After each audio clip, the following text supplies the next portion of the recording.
as we do here in Sharpen the Public, let me run through the general public betting trends so we can get a sense of what's happening before we start talking about the Week 8 games, because finally, the public had a relatively bad week. They went 5-8 ATS last week, Andy, which is finally the first, it feels like, first like majorly negative week they've had this season since their 7-9 start in week 1. So about damn time, dude. About damn time.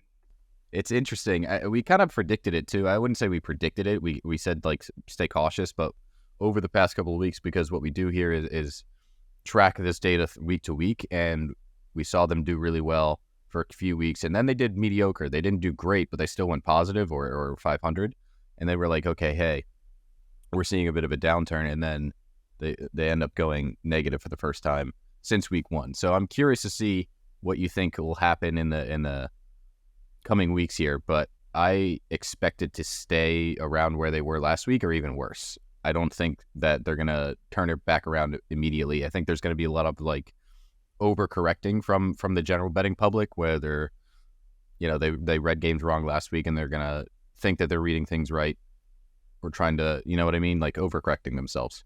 Yeah, for sure. I don't think it's necessarily going to equal itself out just because they did well last week. I think that it should be purely independent versus some other things where we feel like there could be some regression or the opposite. This is not one of them. I feel like it's solely independent of the rest.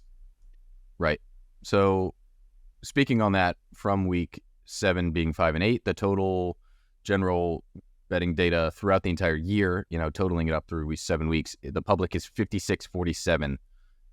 56 and 47 ATS will not include the ties there. So still fairly good. Still 9 games or so over 500, and still better than the money, which is 53 and 50, and then the sharp differential is 54 and 49. So obviously it doing so well in the beginning half of the year tilts that, but it's still impressive throughout this season to see them do so well in comparison to the money and sharp differential. The money's not doing great, honestly, still only slightly over 500, and then the sharp differential had a very good week this week, turning it back around. So we're seeing some crazy trends from there. Is the 17-4 ATS trend between 10 and 14% sharp differential, which is just insane. That went 1-2 last week, so we might be seeing that turn back towards more 500, or towards what we saw last year, where that same range, the 10 to 14% sharp differential, only I think it hit slightly over or slightly under 500 last year. I talked about it on the recap pod, but to see it 17-4 ATS throughout this first quarter or so of the season, expect that to not necessarily be great throughout the rest of the season. Maybe it'll start turning around. And again, it went 1-2 ATS this past week. So just wanted to make that clear that we're not going to follow it because it's 17-4. We have to kind of correlate it. For sure. And that's only on spreads, correct? The 10 to 14 correct. Yeah. Correct. I agree with you. It's something that just supplements what you're seeing. If you see that, if you like a bet and you see that edge, I think it just kind of pushes you over the edge. Exactly. Yeah. So there's that. And then it's upsetting, but the Geico trend is making a bit of a comeback. It went 2-2 this week, and that's better than what it's done. 500 is better than a 25% win percentage, and it's now up to 15-29 ATS. So that's exciting. And that's then pitiful. The golden rule. It's fade worthy. Yeah, I know. It is fade worthy, or it's bet worthy now that we're in the second half of the season, or second third of the season, where it's going to start turning around.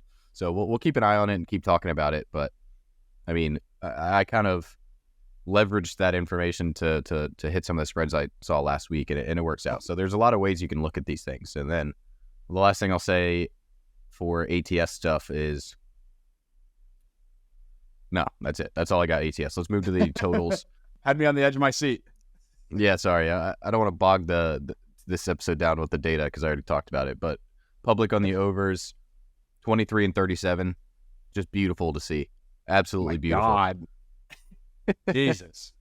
They're also 4 and 13 when they bet above 70% on the overs, and we saw that happen last year. We talked about it, how common it is for the public to just be bad betting the over, especially when they're that heavy on it. So it's awesome to see that back again.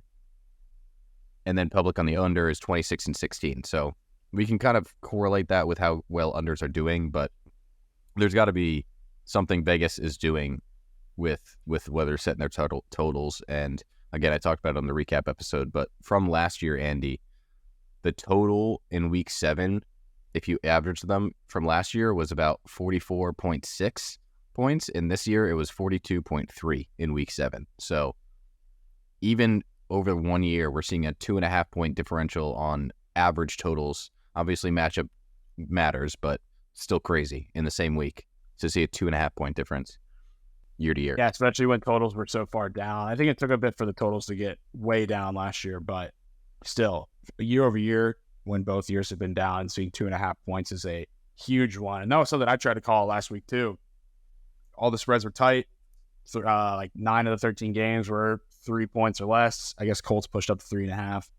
And those totals in the 1 o'clock slate as well as the Thursday night game were all so low until you got to the afternoon slate where they were a bit higher. It's a bit better this week. Still low, but it's definitely a bit looking up a bit from the sense of like where the totals are sitting. But it's also a lot more one-sided this week where there's a lot more favorites. That's also because we're getting all 16 teams playing this week. It's like this week and week 12 are the only two with no buys during the period of time where there are bye weeks in the middle of the season. Yeah, there are some fun totals here with 35.5 as one, 36.5. We've got some low totals here coming, but we do have 16 games to get through. Well, 15 because we're not going to talk about Thursday night as we record, watching the Bills winning against the Bucs 3-0 here. But this episode comes out every Friday, and we talk about the unique public betting trends that only we talk about and have. So thank you guys for tuning in and listening. And as always, let us know on Twitter, Reddit, YouTube. Now that we post these to YouTube, what your comments are, what you think, if you want to hear things differently. But yeah, thanks for listening to us blabber about sports, and we'll see you next week when we talk about our wins. Right, Andy? For sure. And be sure to check out our new UFC podcast, Pilsners and Prelims. You can catch myself and Rick on that podcast, releasing every Wednesday whenever there's a UFC card. So we had a preview out for UFC 294.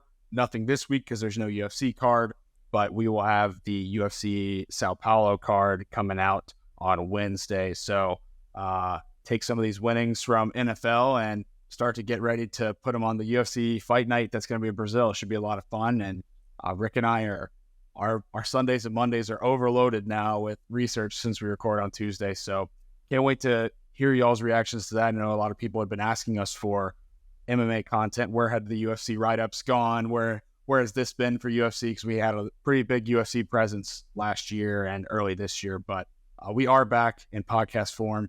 Be sure to find us on wherever you listen to your podcast, as well as on YouTube. Subscribe to Happy Hour Sports on YouTube. Hopefully you guys are watching us on YouTube right now because I think Deej and I are both having a great hair day. So be sure to check us out. Subscribe on YouTube. Give us a like. Give us any feedback you got. And last but not least, the boys bet better with beer.